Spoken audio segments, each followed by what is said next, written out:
আসসালামু আলাইকুম, কেমন আছেন সবাই? সবাইকে আমার নতুন একটা কুকিং ব্লগে স্বাগতম। আজকে নিজের গাছের শিম রান্না করব, সেটা আপনাদের সাথে শেয়ার করব। আশা করি সম্পূর্ণ ভিডিও দেখবেন। দেখলে যদি ভালো লাগে তাহলে একটা লাইক কমেন্ট শেয়ার করবেন। এখানে গাছ থেকে কিছু শিম নিয়ে আসলাম, আজকে শিম রান্না করব। এই যে একটা কাতলা মাছ আনা হয়েছিল, তো মাছটা অনেক বেশি বড় ছিল, আর এটা এই মাছের মাথার অনেকগুলো পিস হয়েছিল, সেটা দিয়ে আজকে শিম রান্না করব। আর আমি বাঁধাকপি ভাজি করব। সব তো প্রথমে শুরুতে কেটে কুটে রেডি করে নিলাম, ওটা দেখালাম না। আর এদিকে আমি মাছের মাথাটা ভালোভাবে ধুয়ে ক্লিন করে নিয়েছি। এরপরে সব রকম মশলা দিয়ে হাতে মেখে বসিয়ে দিব। যখন আলসেমি লাগে তখন এভাবে করি, ইদানিং আলসেমিটা খুব বেশি বেড়ে গেছে, তাই এভাবে করি। তো এখানে আমি সব রকম মশলা দিয়ে দিলাম, মানে সব রকম গুঁড়া মশলা, এরপর রসুন বাটা, এরপরে লবণ, এরপর আমি এখানে পরিমাণ মতো তেল দিলাম, আর পেঁয়াজ কুচি দিয়ে এটাকে আমি এখন হাতে মেখে অল্প একটু হাত ধোয়া পানি দিয়ে এটাকে বসিয়ে দিব। এটা কষানো হওয়া পর্যন্ত রান্না করব। এরপরে কিছু কাঁচামরিচ একদম ফালি করে দিয়ে দিলাম। এতে এটাকে ঢেকে দিয়ে এখন বসিয়ে দিলাম। আর আরেক চুলায় আমি বাঁধাকপিটা ভাজি বসাবো। শীতকালে কিন্তু বাঁধাকপি ভাজি অনেক বেশি মজা লাগে।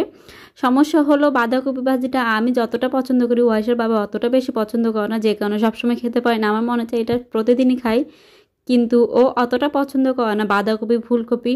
আমি বুঝি না ও কোন গ্রহের মানুষ যে বাঁধাকপি ফুলকপি অত বেশি পছন্দ করে না। হ্যাঁ করে, যদি দেখা যায় অনেকদিন পরে খাই ওর থেকে ভালো লাগে, একদম পরপর কয়েকদিন খেলে ভালো লাগে না। এটা তো ঠিক, পরপর যদি আমরা কোনো খাবারই মানে একটু রেগুলার খাই ওটা ভালো লাগবে না।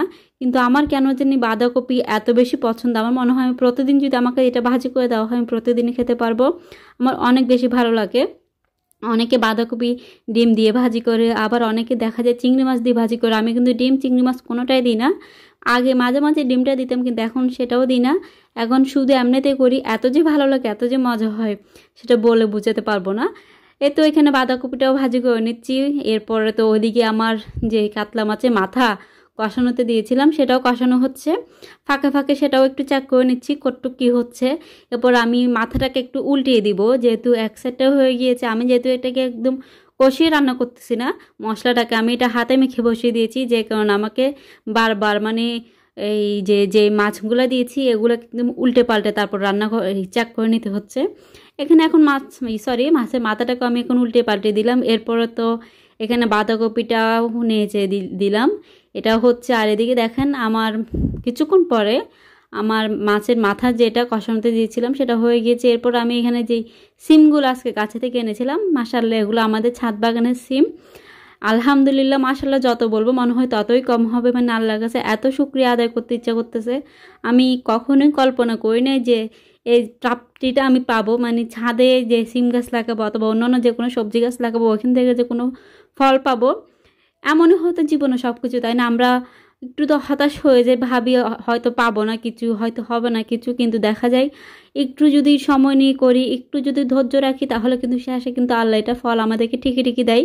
তো সব কিছুতে মানে সব ক্ষেত্রে আমি যখন কোনো কাজ করি, আমার যদি মনে হয় এই কাজটা অনেক কঠিন, পারবো না, করতে ইচ্ছে করতেছে না, ওই মুহূর্তে আমি ভাবি না কাজটা করি। মানে আমি অনেক মানে আমার লাইফে অনেক কিছু দেখেছি না, যে এই জিনিসটা তো করবো না ভাবছিলাম, কিন্তু করার পর তো ভালো লাগলো, করার পর ফলটা তো ভালো দেখলাম। তো ঠিক এরকম সব কিছুতেও এরকম ভাবি। তো ছাদ বাগানের ক্ষেত্রেও এরকম প্রথমে যখন করতেছিলাম তখন অনেক বিরক্ত লাগতো এত পরিচর্যা, কিন্তু পরে যখন করতে করতে দেখলাম যে এটা অনেক মিষ্টি একটা ফল পাচ্ছি, তখন কিন্তু অনেক বেশি ভালো লাগে। আর এখন তো করার আগ্রহটা অনেক বেড়ে গেছে। আচ্ছা, কতর অপর নাম লতা, কত কথাই বলে ফেললাম। কথা বলতে বলতে সব রান্নাও শেষ করে ফেললাম। এখানে তো আমার রান্না বান্নাও শেষ। এক চুলে আমি গরম পানি দিয়ে দিয়েছি। কেউ আমার গরম পানি পাতিলটা দেখে আমাকে আনফলো করে দিবেন না, এটা সবসময় পানি গরম করে, তাই এমন হয়ে যায়। আর রান্না বান্না শেষ করে চুলাটাও ক্লিন করে নিলাম। এরপর লাস্ট পর্যায়ে ওয়াইশের বাবাকে তো সার্ভ করে দিচ্ছি খানাটা।